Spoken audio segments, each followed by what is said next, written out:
Hello दोस्तों, कैसे हो आप सब लोग। आई होप कि आपकी तैयारी बहुत अच्छे से चल रही होगी। एंड आज का लेक्चर बहुत इंपॉर्टेंट होने वाला है क्योंकि हम जो IBPS SOIT का कोर है, जो इंपॉर्टेंट सब्जेक्ट है जिससे क्वेश्चन आने ही हैं, उन दोनों सब्जेक्ट से हम लोग पांच पांच क्वेश्चन करेंगे। और वो पांचों क्वेश्चन बहुत इंपॉर्टेंट है, बहुत इंपॉर्टेंट टॉपिक्स हैं। सो वो सारे क्वेश्चंस ये हैं। हमारे ऑपरेटिंग सिस्टम में अगर आप देखोगे तो मोस्टली क्वेश्चंस आते हैं प्रोग्राम से या प्रोग्राम काउंटर से, जिसमें प्रोग्राम से प्रोसेस वगैरह है। प्रोसेस क्या होती है, कैसे क्रिएट होता है प्रोसेस, का पूरा लाइफ साइकिल क्या होता है वो पढ़ेंगे। ठीक है।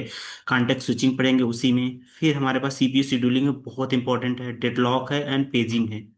ये पांचों टॉपिक बहुत इंपॉर्टेंट है, हमेशा कोई ना कोई एग्जाम में ये क्वेश्चन आना ही आना है। इसी प्रकार साइबर सिक्योरिटी बहुत इंपॉर्टेंट, बैंक के लिए तो मस्ट इंपॉर्टेंट है क्योंकि एक्चुअली में बैंक में साइबर सिक्योरिटी एकदम टॉप प्रायोरिटी पे रहती है। तो उससे हम लोग पढ़ेंगे कि ये CIA क्या होती है, कॉन्फिडेंशियलिटी, इंटीग्रिटी एंड अवेलेबिलिटी क्या होती है, डिजिटल सिग्नेचर्स क्या होते हैं, फायरवॉल क्या होती है, IDS एंड IPS क्या होती है, एसक्यूएल इंजेक्शंस क्या होती है। ओके। ये पांचों टॉपिक हम लोग बहुत अच्छे से पढ़ेंगे एक एक करके। एंड इस वीडियो को सबसे अच्छे यूटिलाइज करने का तरीका है कि सबसे पहले जब भी क्वेश्चन देखो आप वीडियो को पॉज करो, खुद से अटेम्प्ट करो एंड कमेंट बॉक्स में बताओ कि आपने कितने क्वेश्चन करेक्ट किए आउट ऑफ 10। ओके। सो पहला क्वेश्चन ये रहा आपके स्क्रीन पे। प्लीज पॉज द वीडियो और ट्राई टू अटेम्प्ट, मैं उसके बाद एक्सप्लेन करता हूँ। ओके। तो first question is the process and program. Okay. तो क्वेश्चन क्या कह रहा है, a software developer write a C program and save it into the bank.c, and after compiling it become the bank.execute exe. Okay. When a user double click on that, the operating system load into the main memory, start executing at this stage, and bank.exe is called. तो ये कह रहे हैं कि एक programmer है, software programmer है, developer है, उसने क्या किया, कुछ प्रोग्राम लिखा जिसको इस नाम से सेव किया। Sorry guys, just a minute. Okay. तो इसको इस नाम से सेव किया, क्या हो रहा है,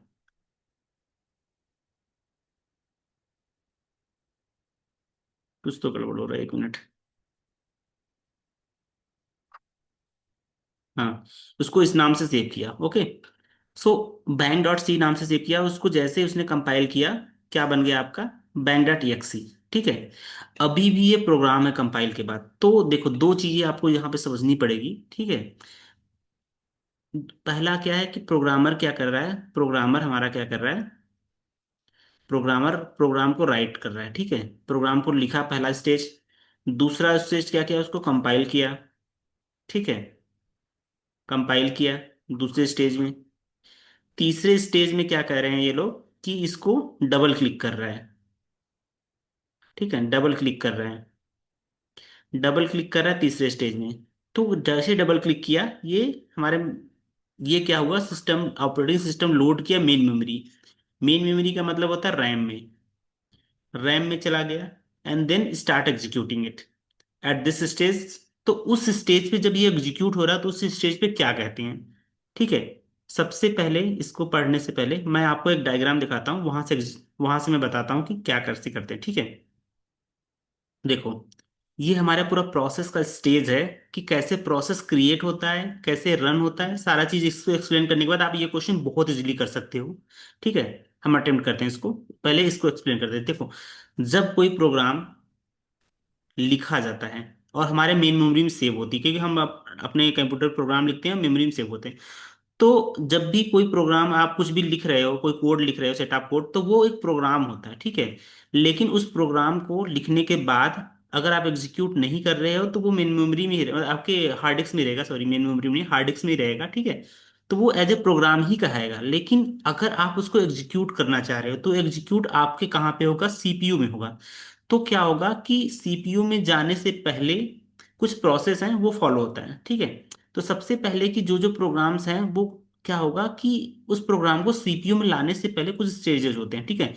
तो क्या होगा कि जब वो प्रोसेस आपका, जब वो प्रोग्राम आपका क्रिएट होगा CPU से जाने से पहले, तो सबसे पहले इसको कन्वर्ट किया जाएगा प्रोसेस में। कौन क्रिएट करता है, जब वो क्रिएट होता है प्रोसेस में तो उसको एज ए न्यू स्टेट में चला जाता है। ठीक है। उसको लॉन्ग टर्म शेड्यूलर बोलते हैं, जो कि प्रोसेस को क्रिएट करता है और उसको मेन मेमोरी में लोड करता है।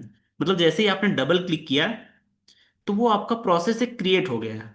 अब वो कौन कौन लाएगा मेन मेमोरी में? यहाँ पर रैम है, रेडी स्टेट मतलब कि रैम, रैम में आपके प्रोसेस पहुंच गया, ठीक है। अब ये प्रोसेस रैम में पहुंच गया, उसके बाद हमारे पास जो शॉर्ट टर्म शेड्यूलर है वो क्या करता है, यहाँ से रैम से उठा करके इसको मेन मेमोरी सीपीयू में लेके जाता है, जहां पर रजिस्टर्ड वगैरह रजिस्टर होते हैं, ठीक है। और यहाँ से एग्जीक्यूशन होता है, और ये जैसे कंप्लीट होता है फिर आपका प्रोसेस टर्मिनेट होता है। ये तो देखो हैप्पी फ्लो हो गया। अब मान लो कि आपके पास तीन प्रोसेस हैं, P1, P2, P3, ठीक है। ये जॉब पूल में है, जैसे क्रिएट हुआ जॉब पूल में, लॉन्ग टर्म शेड्यूलर के द्वारा इसको रेडी में डाल दिया, रैम में डाल दिया। अब मेन मेमोरी में जाने के बाद प्रोसेस के बाद बहुत सारे ऑप्शंस होते हैं, या तो प्रोसेस के पास कुछ आईओ ऑपरेशन कर दिया, या कुछ प्रॉपर फाइल या कुछ इनपुट नहीं मिल पाया तो एग्जीक्यूट नहीं हो पाया, तो ऑटोमेटिक वो सस्पेंड स्टेज में चला जाएगा। ये सस्पेंड स्टेज में कौन लेके जाता है गाइस? सस्पेंड स्टेज में जाने से पहले मिड टर्म शेड्यूलर इसको क्या करता है, इस प्रोसेस की आईडी वगैरह सेव करवा देती है। किसमें किसमें सेव होता है?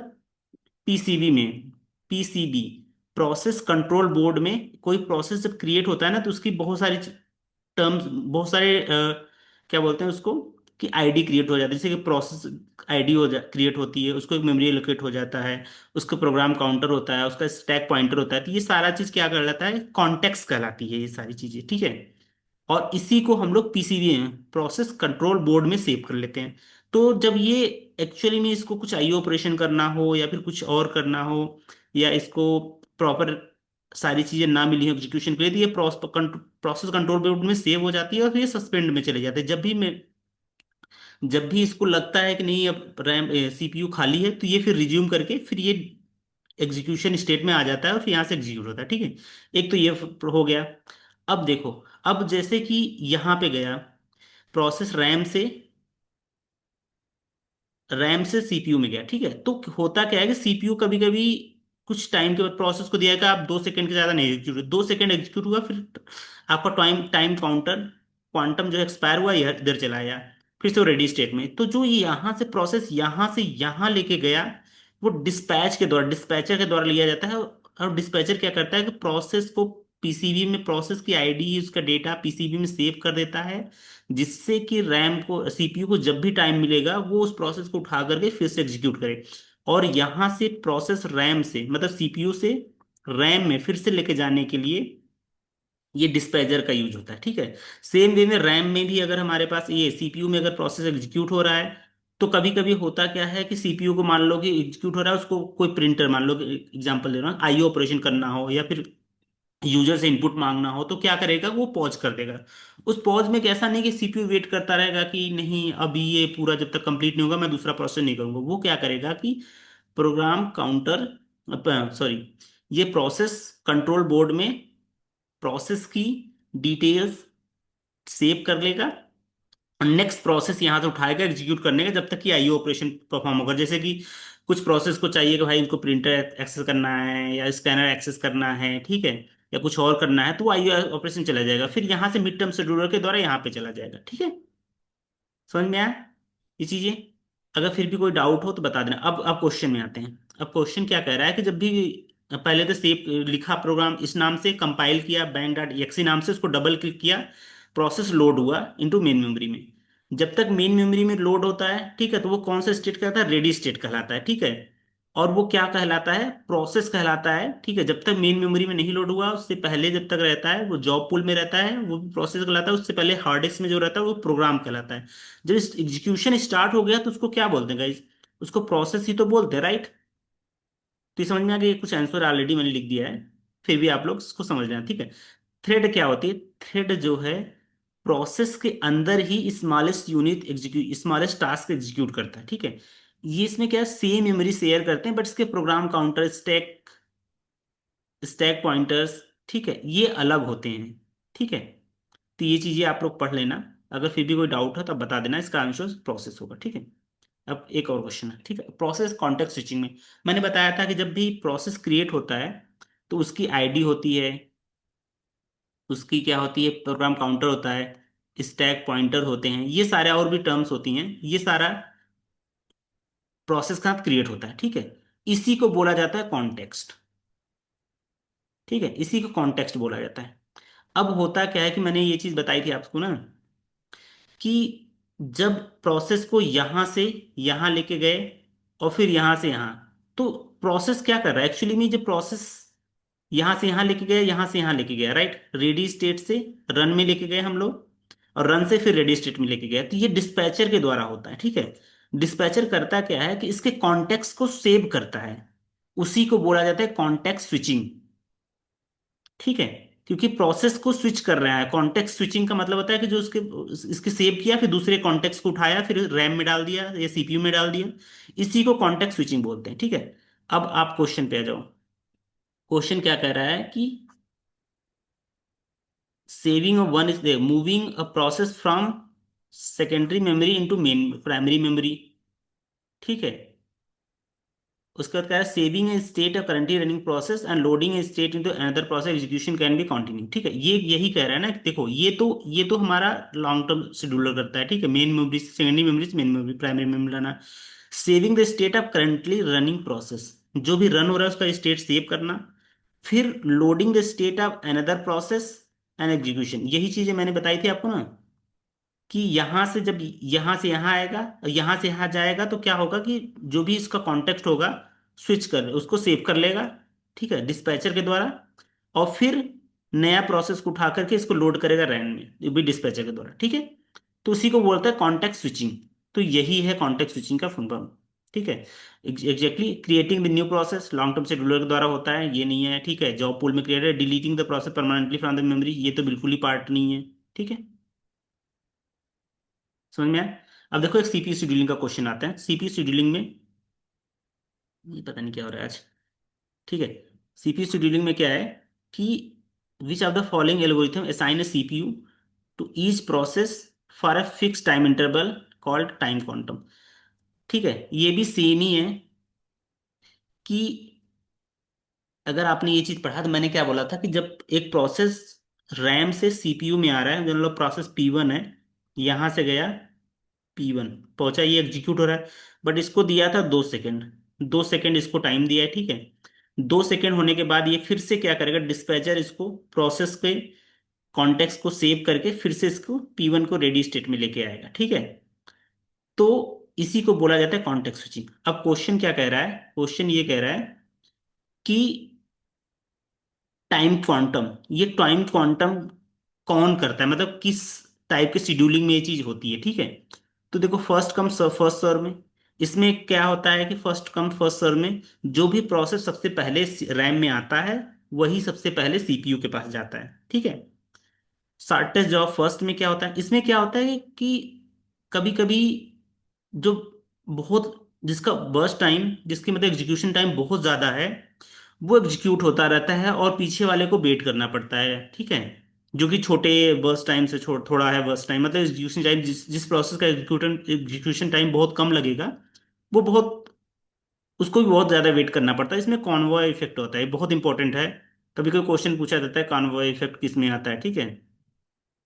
शॉर्टेज ऑफ फर्स्ट में क्या होता है कि जिसका वर्स्ट टाइम, जिसका एग्जीक्यूशन टाइम जिस प्रोसेस का कम होता है उसको पहले लिया जाता है। तो इससे होता क्या है कि जिसका एग्जीक्यूशन टाइम बहुत ज्यादा, वो उसको बहुत ज्यादा वेट करना पड़ेगा, तो इसमें स्टारवेशन का प्रॉब्लम आती है, ठीक है। स्टारवेशन का प्रॉब्लम इसमें आती है, ठीक है। राउंड रॉबिंग क्या करता है, राउंड रॉबिंग में ये है कि हर प्रोसेस को एक प्रॉपर टाइम दिया जाएगा कि आप इतने टाइम से ज्यादा सीपीयू आपको एग्जीक्यूट नहीं करेगा, रन नहीं करेगा, मतलब कि आपको 2 सेकंड दिया गया प्रोसेस को, तो सीपीयू में जाएगा, 2 सेकंड के बाद कॉन्टेक्स्ट स्विचिंग के द्वारा फिर से वापस आ जाएगा, ठीक है। ये प्रियोरिटी शेड्यूलिंग में भी क्या होता है, स्टारवेशन की बहुत प्रॉब्लम आती है। स्टारवेशन क्योंकि क्या होता है, हाई प्रायोरिटी की जो प्रोसेस होते हैं वो कंटिन्यूअस एग्जीक्यूट होते हैं, लो प्रायोरिटी की के जो प्रोसेस होते हैं उसको बहुत ज़्यादा वेट करना पड़ता है, ठीक है। तो ये चीज़ें पढ़ लेना बहुत इंपॉर्टेंट है, ये सारा चीज़ मैंने एक्सप्लेन कर दिया, ठीक है। इसका एक्चुअली करेक्ट आंसर ये है, राउंड रॉबिन, ओके।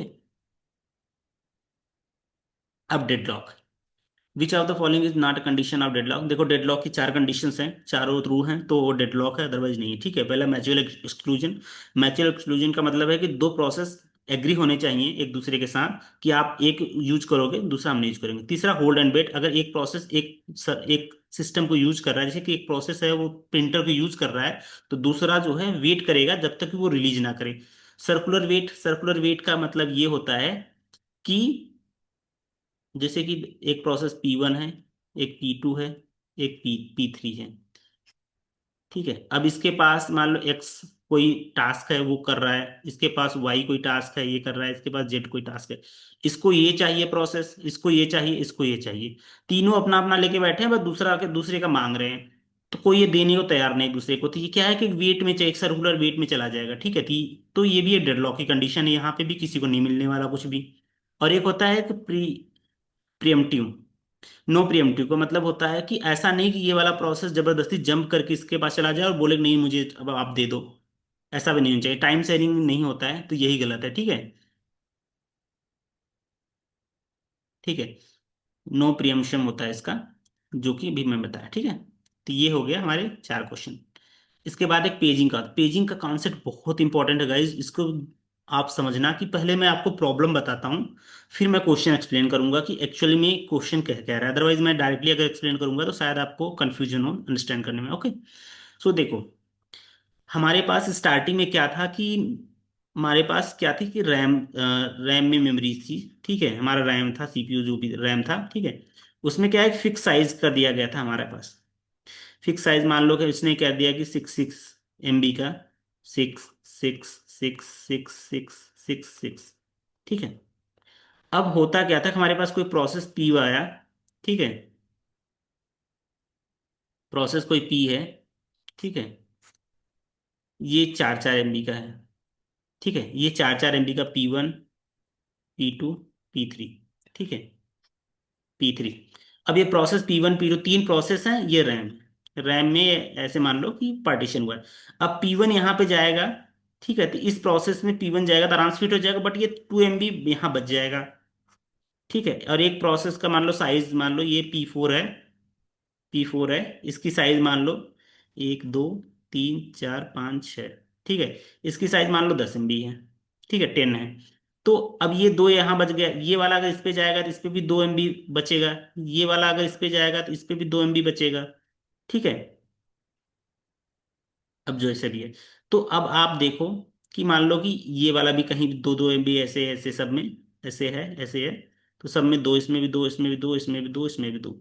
सब में ये 4 4 ऐसे गए गए गए। और भी मान लो और भी प्रोसेस हैं, मैं बस एक एग्जांपल लेके बता रहा हूँ कि प्रोसेस P1 इसमें गया, 2 MB इसमें सेव हुआ। ये प्रोसेस में गया 2 MB। तो ये जो 2 2 MB बच रहे हैं, मतलब ये यूटिलाइज नहीं हो रहे, राइट।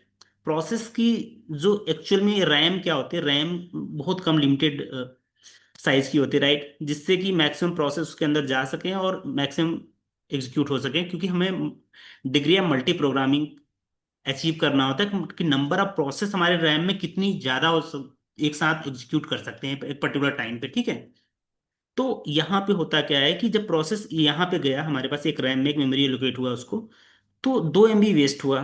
फिर ये प्रोसेस गया, ये भी 2 MB वेस्ट हुआ। तो इसको बोलते हैं इंटरनल फ्रेगमेंटेशन है यहाँ पे।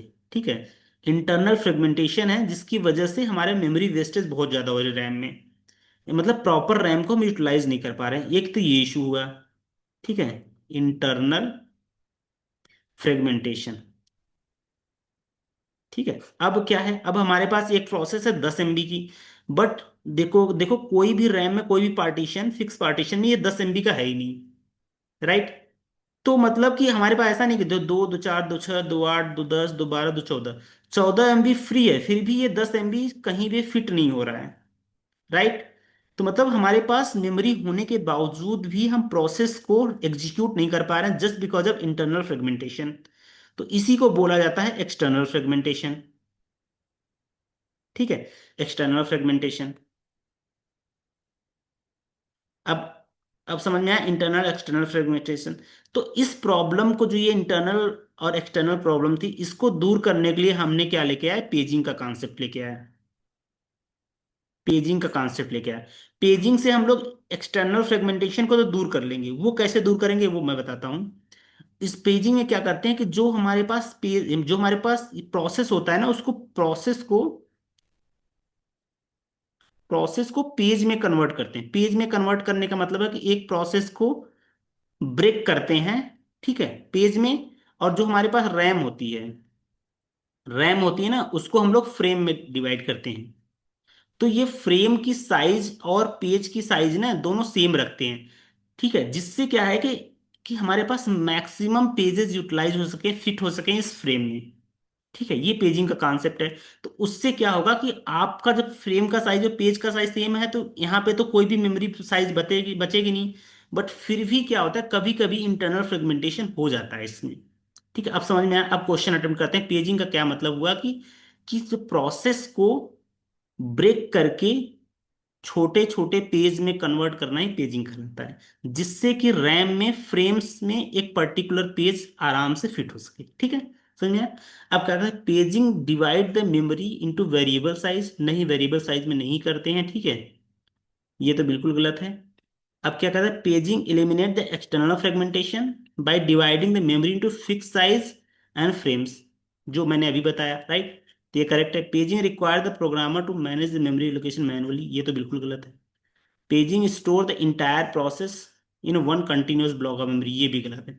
ठीक है, तो समझ में आया कि ये हमारा सेकंड वाला बी वाला करेक्ट है।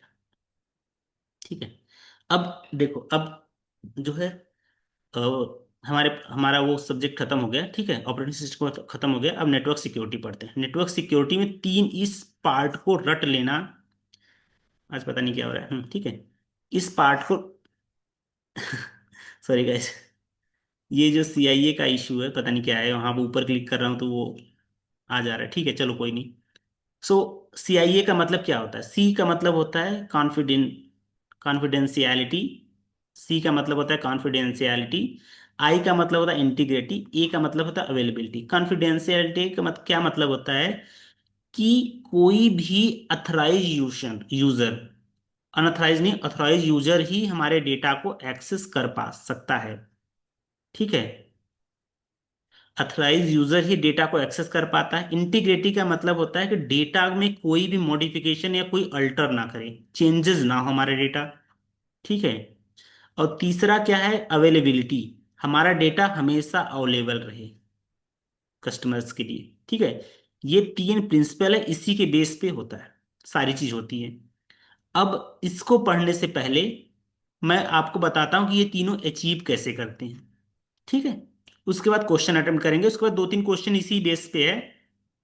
ठीक है, वो चीजें हम बताते हैं। ठीक है, अब देखो कि एक डिजिटल सिग्नेचर का प्रोसेस है हमारा, हम वो समझते हैं कि कैसे कैसे एक्चुअली में होता है। देखो, सेंडर है, उसके पास ओरिजिनल मैसेज है। मान लो कि उसने 10K या 10,000 भेजा।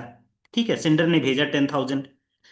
तो हमारे पास क्या होता है कि हम ये नहीं चाहते कि during the transmission, transaction transmit हो रहा है सेंडर से रिसीवर के बीच में, उस बीच में कोई भी अटैकर इसको मॉडिफाई ना कर सके। ऐसा ना करे कि इसको 10 से 1,000 कर दे, ऐसा ना करे कि 10 से 1,000 कर दे और सेंड कर दे, तो रिसीवर को तो नहीं पता चलेगा ना। तो हम उसके लिए क्या करते हैं कि हैश फंक्शन यूज करते हैं।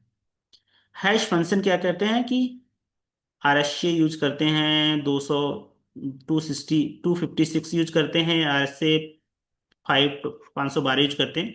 ये क्या करता है, एक इसको, इस 10,000 को क्या करने कन्वर्ट करेगा एक इनक्रिप्टेड मैसेज में, मतलब इनक्रिप्टेड नहीं, एक कोड में कन्वर्ट कर देगा। ठीक है, या इनक्रिप्टेड हैश कोड में कन्वर्ट करेगा। ठीक है, अब इसको क्या करेंगे हम लोग, इस कोड को लेकर के जो है एईएस, सिंक्रोनस, एसिंक्रोनस क्या बोलते हैं, इंक्रिप्शन डिक्रिप्शन की यूज करते हैं हम लोग। पब्लिक एंड प्राइवेट की इंक्रिप्शन और डिक्रिप्शन के वैल्यू यूज करते हैं। इसमें क्या करते हैं, सेंडर का हम लोग, इस कोड को हम लोग क्या करते हैं, इनक्रिप्ट करते हैं यूजिंग सेंडर प्राइवेट की के साथ। ठीक है, सेंडर के प्राइवेट की के साथ इस कोड को इनक्रिप्ट किया और फिर उसमें डिजिटल सिग्नेचर्स ऐड करते हैं। ठीक है, जैसे ये ऐड किया, हमें डिजिटल सिग्नेचर क्रिएट कर। डिजिटल सिग्नेचर का मतलब ये होता है कि कोई भी बंदा, ये कोई भी जो सेंडर है वो डिनाई ना कर सके बाद में कि मैंने ये चीजें नहीं की, मैंने 10,000 आपको नहीं भेजा।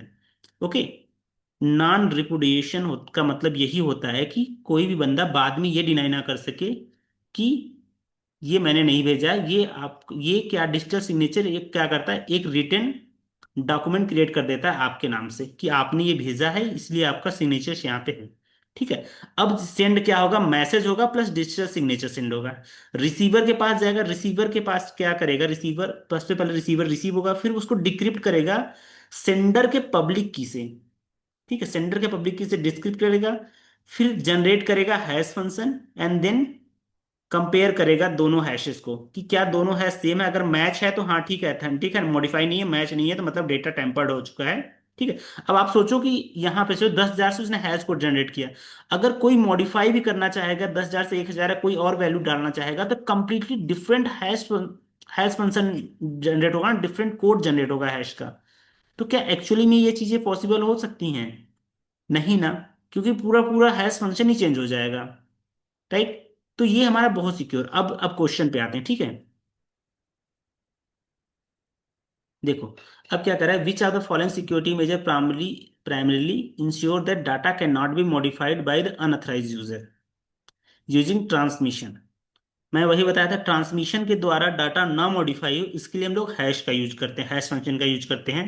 ठीक है। इंक्रिप्शन तो हम लोग पब्लिक या प्राइवेट कीज के द्वारा करते हैं, ये तो नहीं होगा। बैकअप एंड डिजास्टर रिकवरी तो ये तो अलग चीजें हो गई। ठीक है। लोड बैलेंसर क्या करती है, अगर बहुत ज्यादा लोड है सर्वर पे तो मल्टीपल सर्वर पे आपके रिक्वेस्ट ट्रांसफर कर देगा। ठीक है। तो ये तो होगा नहीं, तो ये भी गलत है। करेक्ट आंसर हैश फंक्शन होगा। ठीक है। अब next question, digital signature same है, अभी जो पढ़ के आ वही है। Which are the following is services is primarily provided by the digital signature. ठीक है। कॉन्फिडेंशियलिटी, कॉन्फिडेंशियलिटी क्या डिजिटल सिग्नेचर प्रोवाइड करता है? नहीं, राइट। डिजिटल सिग्नेचर क्या करता है, डिजिटल सिग्नेचर ये करता है आप बाद में डिनाई ना कर सको। तो ऑथेंटिकेशन कि राइट पर्सन ने, सही पर्सन ने भेजा है, ऑथेंटिक पर्सन ने भेजा है। नॉन रिपोर्टिएशन बता करता है कि आप बाद में इस चीज को डिनाई नहीं कर सकते, मैंने डेटा नहीं भेजा है। डाटा कंप्रेशन की तो कोई बात ही नहीं हो रही यहाँ पे, अवेलेबिलिटी तो है ही नहीं कि अवेलेबिलिटी की बात हो रही है। ये बोल रहा है कि डिजिटल सिग्नेचर क्या करता है, जो डिजिटल सिग्नेचर यही करता है हमारा। ठीक है। ठीक। फायरवॉल, फायरवॉल बहुत इंपॉर्टेंट टॉपिक है, इससे हर साल एक दो क्वेश्चन, एक आध क्वेश्चन तो आ ही जाते हैं फायरवॉल से। आप लोग बहुत डिटेल से आईडीएस और आईपीएस पढ़ लेना। ठीक है। कौन सा ये कह रहा है कि which are the primary function of the firewall in computer system. Firewall क्या करता है, फायरवॉल देखो, एक हमारे पास कोई दुनिया है, इंडिया है, या हमारा इंटरनेट है, हमारा कैंपस है, जो भी है। मान लो हम लोग किसी कंपनी में काम कर रहे हैं, ठीक है, या बैंक में काम कर रहे हैं। ठीक है। तो ये हमारा बैंक हो गया, बैंक क्या है, ये बैंक का सर्वर पूरा हो गया। अब क्या है कि कोई आउटसाइडर यहाँ से कोई यहाँ आना चाहे, तो यहाँ पे बैंक पे ना, मान लो कि ये कोई बैंक है या कोई कंपनी है। कंपनी में एक्चुअली आप अगर एग्जांपल लूँ मैं, किसी कंपनी में टीसीएस है, टाटा कंसल्टेंसी है। अब टाटा कंसल्टेंसी किसी ऑफिस में जाओ आप, तो गेट पे एक गेट कीपर होगा। गेट पे आपको डायरेक्टली ऐसे अलाउड नहीं कर दिया जाएगा कैंपस के अंदर घुसने में, राइट। गेट कीपर को एक इंस्ट्रक्शन दिया जाएगा कि उसी इंसान को अंदर लेके आओ जिसके पास एक एथेंटिक आईडी हो और वो आईडी काम कर रही हो, राइट। तो वो क्या करेगा कि वो चेक करेगा, हाँ ठीक है, आपके पास टीसीएस की आईडी है और ये स्कैन करो, देखो यहाँ पे आपका डेटा आ रहा है कि नहीं। ठीक है। अगर आ रहा है तो ठीक है, आप अंदर जा सकते हो, नहीं आ रहा तो नहीं जा सकते। तो फायरवॉल भी क्या है, फायरवॉल एक सेट ऑफ रूल्स डिफाइन हुआ है जो इनकमिंग आउटगोइंग जो सर्विस रिक्वेस्ट है उसको फिल्टर आउट करता है बेस्ड ऑन दी कुछ कंडीशन के नाम पे। ठीक है। अब क्या है, हमारे बैंक में कोई भी अटैकर भी आ सकता है। ठीक है। तो बैंक जो अथॉराइज पर्सन को ही इंटर करने देगा अपने सर्वर में कि वहां से आप डेटा को ले सको, दे सको। कुछ पोर्ट के बेसिस पे है, कुछ आईपी एड्रेस के बेसिस पे है, कुछ स्पैम फिल्टर के बेसिस पे है। ठीक है।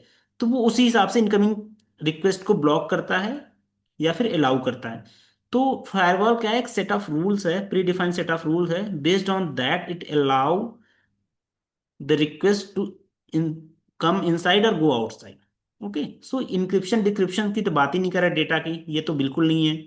Monitor and control the incoming and outgoing network traffic based on the pre defined rules, तो यही करेक्ट है। Detect and remove the virus from the systems, ये तो एंटीवायरस करता है। Compress the network packet to improve the transmission speed, ये भी नहीं करता है। ठीक है। तो इस पे से करेक्ट आंसर डी।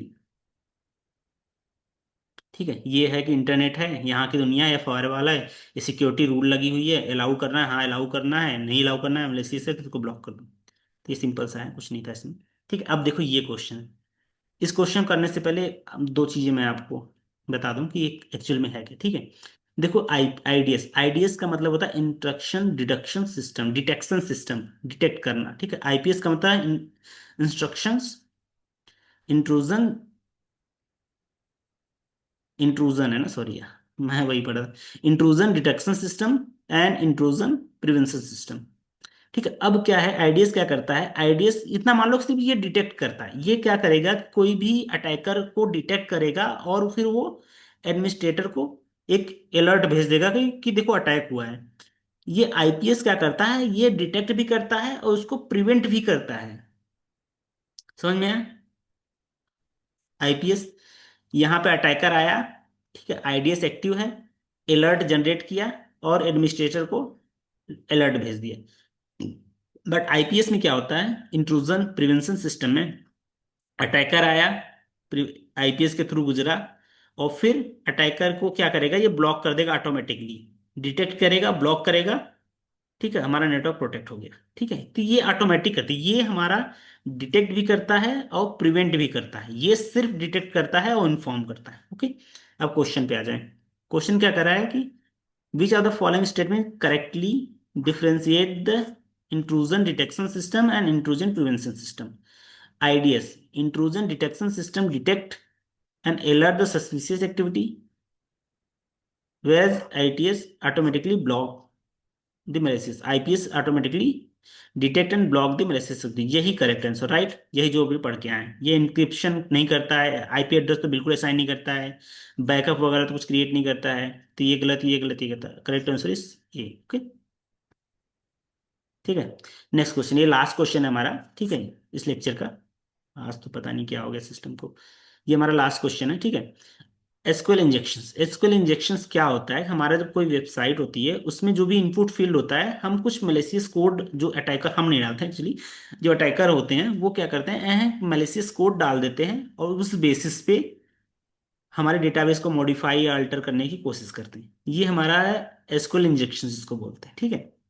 अब एसक्यूएल इंजेक्शन जैसे कि कैसे काम करता है, ये कुछ डायग्राम्स है, मैं आपको समझाता हूँ। देखो, अटैकर आया, हमारे पास लॉगिन फील्ड है, उसको पता चलेगा अच्छा यूजर नेम एडमिन है, उसने क्या किया, अगर इंजेक्शन अटैक फ्लो कैसे होता है, ठीक है, अब उसके पास क्या है, और 1 = 1, ये तो हमेशा ट्रू होगा। ये क्या करेगा, इनपुट फील्ड को जब सर्वर पे जाएगा तो ये चेक करेगा कि यार यहाँ पे तो हमेशा 1 = 1 ट्रू ही हो रहा है, ठीक है, तो वेर सॉरी गाइस, ये यहाँ पे होगा, यहाँ पे एडमिन होगा, ठीक है, यहाँ पे एडमिन होगा। तो देखिएगा पासवर्ड तो हमेशा ही एक वेरीफाई की 1 = 1 तो हमेशा ही ट्रू होगा, तो क्या करेगा, अनथराइज एक्सेस मिल जाएगा हमारे डेटा को, राइट। इसको प्रिवेंट कैसे करते हैं गाइज, ये पैरामीटराइज क्वेरी डाल करके हम लोग इसको आराम से प्रिवेंट कर सकते हैं। यहाँ पे हम लोग select star from the password where equal to this one and this one, ठीक है। तो अब क्या होगा, कोई भी इनपुट देगा तो उस तरह से डायरेक्टली वैलिडेट नहीं करेगा, ठीक है, तो ये इस तरह से ये गलत कर देगा इसको। ओके, तो अब अगर देखोगे आप क्वेश्चन को, तो ये क्या कह रहा है कि which are the following is the most effective method to prevent the SQL injections on a web application. Parameterized query, increasing the database server RAMs से कोई मतलब नहीं है, इंक्रिप्टिंग द डेटाबेस ये भी कोई मतलब नहीं है, इंस्टॉलिंग एंटीवायरस इससे भी कोई मतलब नहीं है। यही है पैरामीटराइज, हम डेटा को पैरामीटराइज कर देंगे, जो जिससे कि हमारा इनपुट फील्ड से कोई भी क्वेरी जा रही है, कोई भी कोड जा रहा है, तो वो इशू ना क्रिएट करे, जिससे वो डिटेक्ट कर सके, ठीक है, या अनऑथराइज एक्सेस पा सके। तो ये हम पैरामीटराइज से हम लोग एसक्यूएल इंजेक्शन को प्रिवेंट कर सकते हैं। ओके, सो ये आज का लेक्चर रहा, बताइए कि कैसा लगा आपको आज का लेक्चर। ओके, एंड अगर आप कुछ इम्प्रूवमेंट है करना है, कुछ आपके पास कुछ सजेशन है तो बता सकते हो। एंड जरूर बताइएगा आप कमेंट बॉक्स में कि आपने कितना नंबर मिला, आपको आपने कितने करेक्ट किए अपने आप से, और please rate my lectures. Thank you so much.